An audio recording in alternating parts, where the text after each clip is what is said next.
Hey everybody, how's it going? My name is Juan, I am just one reader, and today I will be answering the Under the Influence of BookTube tag, which was created by Olive from the channel A Book Olive.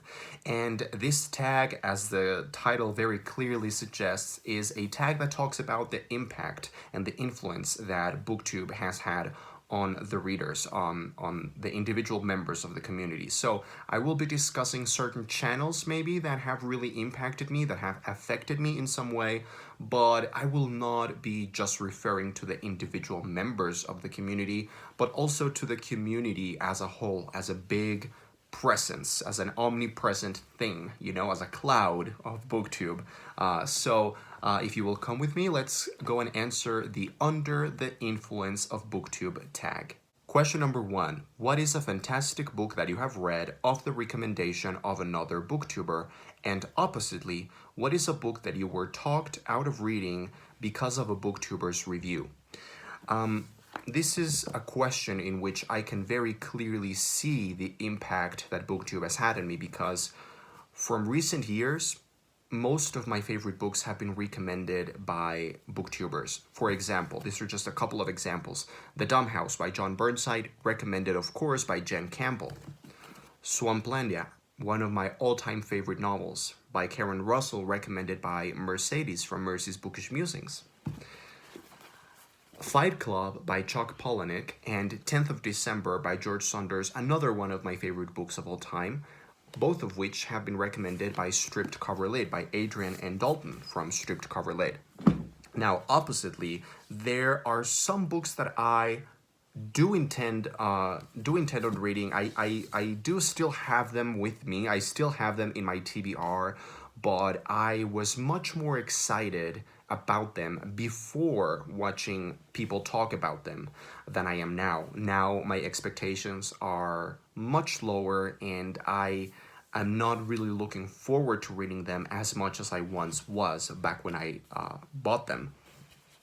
Two examples of this are The Impossible Fairy Tale by Han Yuju. Sorry for completely butchering that name, but I was really excited about this because it sounded quirky and whimsical and wacky and weird, but people have not been crazy for this. Just in general, it hasn't received good reviews. And the other very clear example is The Lonely Hearts Hotel. I was really excited about this. It has a beautiful cover and a premise that sounds very appealing to me, but I distinctly remember certain booktubers, for example, Mercedes, some booktubers talking about this book and how meh it was. So yeah, these are books that I might still read, but they are not priorities anymore. Question number 2. Has BookTube opened your mind to any genres or changed your mind about any genres? And I think it absolutely has. I mean, looking at the reader that I am today and the reader that I was, let's say, 5-6 years ago, things have changed completely. Back then, before BookTube was a thing for me, I was mostly reading for entertainment. So I would read books that are shorter, very quick, very fast-paced, very action-packed, very heavy on the plot. And in terms of genre, I would read mostly mystery, thriller, fantasy. I was still reading middle grade and young adult. And now, if you take a look at the things that I read now, my taste has completely changed, not just because of BookTube, but also because of my normal development as a person and as a reader. But that has a lot to do with BookTube as well, from watching other people talk about different things. That's a kind of social learning that was actually discussed by the psychologist Vygotsky. That's a kind of social learning that we always have and that we always promote here on BookTube.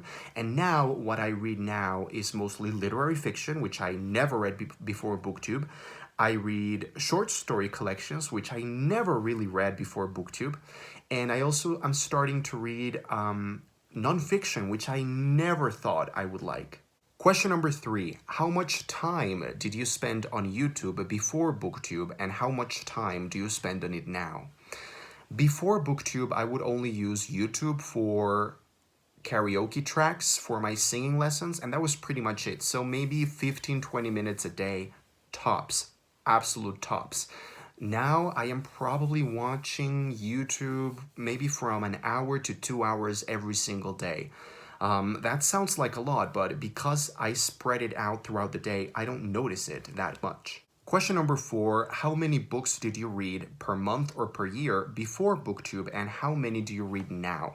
And this is a very interesting question. The whole issue of the quantitative versus the qualitative approaches when it comes to books, when it comes to talking about literature and the subjectivity of the reading experience, that's very complicated. It's a very complex kind of thing.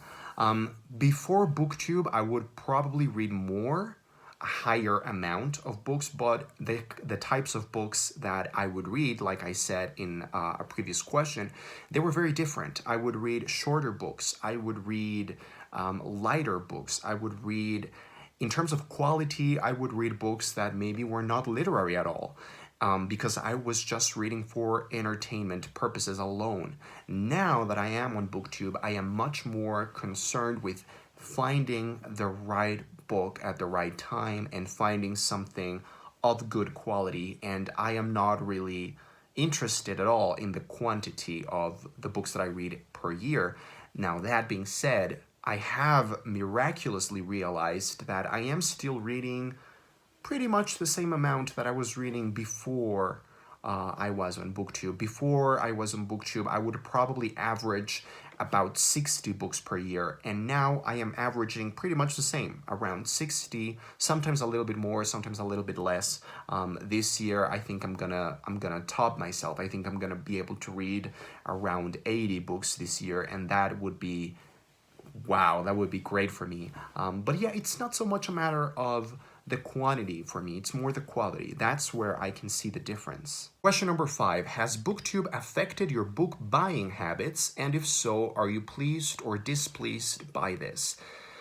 Honestly, I don't think it has. I don't think BookTube has changed the way that I buy books.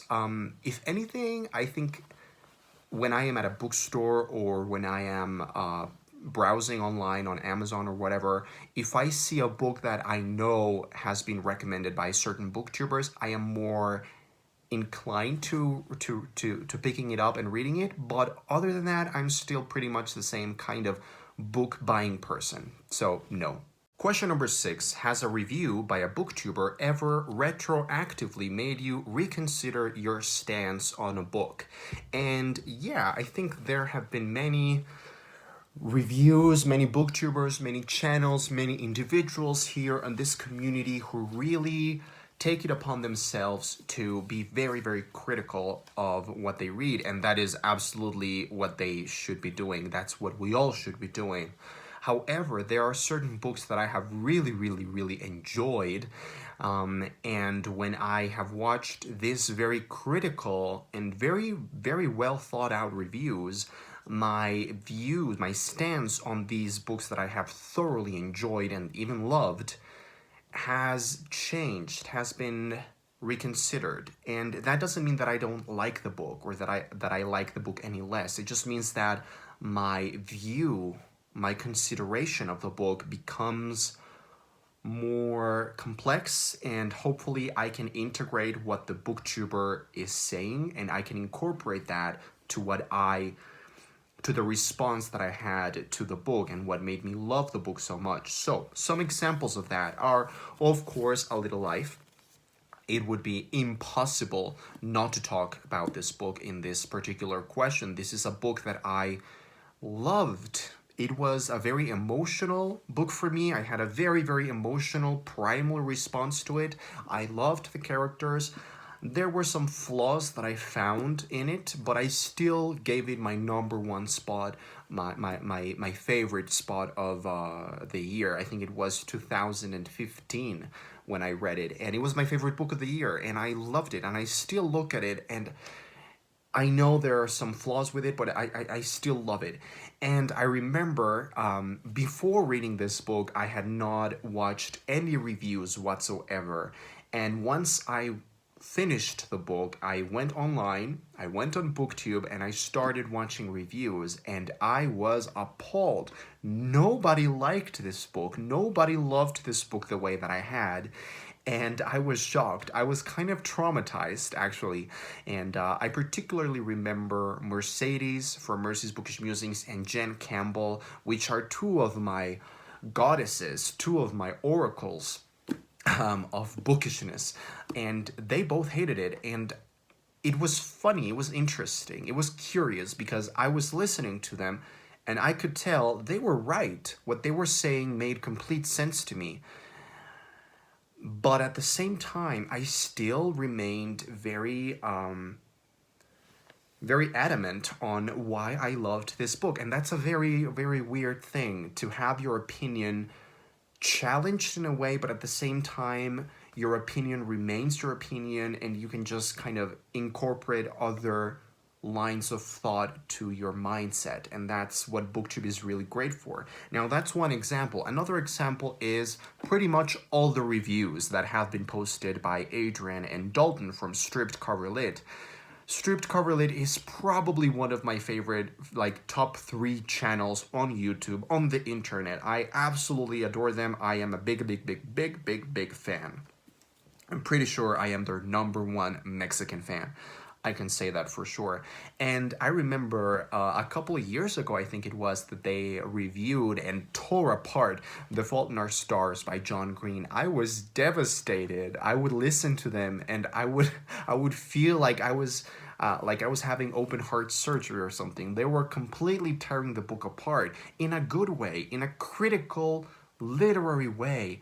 But you know, it's that weird experience, that weird thing that happens when you start analyzing something that you love so much, that you enjoyed so much without really thinking about it. And once you start thinking about it, or someone else, in this case, Adrian and Dalton, they make you, they force you into thinking about it, then it changes. It becomes more complex to you. And I love that. They have also done that with Harry Potter. Harry Potter is like my #1 thing. It's the most important thing that I latched onto as a child and as a teenager. And so Harry Potter is like indestructible to me. And every single week when they post their review of Harry Potter, of Adrian Reads Harry Potter, I feel like, this is gonna hurt. This is gonna hurt. But I love that. I love that experience at the same time. Oh, the ambivalence. Question number 7. Are there any videos that you've been inspired to make after seeing another booktuber's video? Have you ever felt inspired by another booktuber's style? It can be their video style, their book organization style, their personal style, or anything. So there's a lot of things in this question. I think what I immediately think of right now as an answer is, I think something that I pay a lot of attention to when I am watching BookTube is people's voices. I don't know why this is. I think it might be because I studied voice. I studied a little bit of opera. I had a lot of singing lessons, and so I am very much focused on the voice, the sound, the production of the sound, and what people make, what people do to produce a certain sound. And I think I've mentioned this before. I think a booktuber whose style I really, really enjoy is Chris from Chris Bookish Cauldron, because he has a very precise, clear way of producing the sound that is very soothing, very relaxing, but incredibly well articulated. And just, I really pay attention to the way that people put the consonants at the end between the vowels. This is something that very, very technical, but the way that the consonants kind of clip in between the vowels, I really pay attention to that. I'm a weirdo, in case you didn't know. But in terms of their personalities or their personal style, I think there must absolutely be certain things that I copy without noticing, things that are maybe a little bit unconscious, because you are watching the same people pretty much every day on a weekly basis. These are people that have become figures of identification I'm pretty sure I must be repeating and copying certain things from the booktubers that I love, and I don't know to what degree this is conscious or unconscious, honestly. Question number 8. What are some pressures that you feel on your reading life because of your channel? And I think this is a very interesting question. It's a very appropriate question to ask here on BookTube because it's kind of a natural byproduct of being on BookTube. You just naturally start feeling this kind of pressure of having to read certain books, certain types of books, certain genres, or having to read a certain way, or having to criticize or analyze what you read in a certain way. But personally, for me, I am a big adversary for pressure. I try not to put pressure into my reading life because I already have a lot of pressure in my reading life academically. I have to read a lot of books for academic purposes, for my training as a psychoanalyst. And so the little time that I have left to read for my own enjoyment, my own pleasure, I am going to dedicate that to reading whatever I want to read. So honestly, I've been pretty good at keeping pressure at bay. I think reading should be joyous. I think it should be entertaining. I think it should be fun. And that doesn't mean that you cannot analyze it, or that you cannot read literary fiction, or that you cannot think about what you read critically. But I think once you start feeling the pressure more than the joy, I think that's something that I would never want. Question number 9. In what way do you feel the social element of the community has impacted your reading? Do you think about books differently since joining? I think something that has changed for me since BookTube is that now when I am reading a book, I am thinking at the same time of how I am going to approach that text when I am reviewing it for you guys. So before BookTube, this was not a thing. This was not an issue. It was not something that I had to bother thinking about. I would just read for myself, and if I enjoyed it or not, I would just not think about it anymore. I would just finish the book, close the book, and be done with it and forget about it. And now I feel like I have a responsibility, and I think that is absolutely valuable to me, to feel that kind of responsibility of what am I going to say? How am I going to say it? Am I going to be disrespectful? Am I going to be offensive because I want to be offensive? Or am I going to challenge the book? Why? And what am I going to say, and why, and how, and what for? What do I want to achieve with this? What can I bring to the table when talking about this text? I think having that component in your reading experience enriches your experience. And I think some people might not like feeling that kind of responsibility or pressure, but it certainly works for me. And finally, question number 10. What influence do you hope your own channel will have on the BookTube community and aspiring booktubers? And I don't know about influence, but there are 3 things that I really hope my channel can do, or has done and will continue to do. The first one of which is this notion that you can review things in a critical way and you can discuss literature in a very critical way, but at the same time, it can be fun, and it can be silly, and it can be funny and humorous and ridiculous. You don't necessarily have to be a stuck-up, snobbish, serious, grumpy son of a bitch in order to talk about high literature. That's something that I would like people to get from watching my channel. Another thing that I would like to continue doing with my channel is I would like to continue bringing psychoanalysis, psychoanalytical theory into contact with literature, because literature, especially the kinds of books that we tend to review here on BookTube, they can be really well explored through a psychoanalytical viewpoint, through a psychoanalytical approach. So that's something that I would like to keep on bringing here to the conversation. And finally, another thing that I would like to do with my channel is to encourage people from Spanish-speaking countries to read in English, because this is something that has been a challenge for me, coming from Mexico, coming from a Spanish-speaking country, but wanting to enjoy English literature or American literature that is mostly written in English.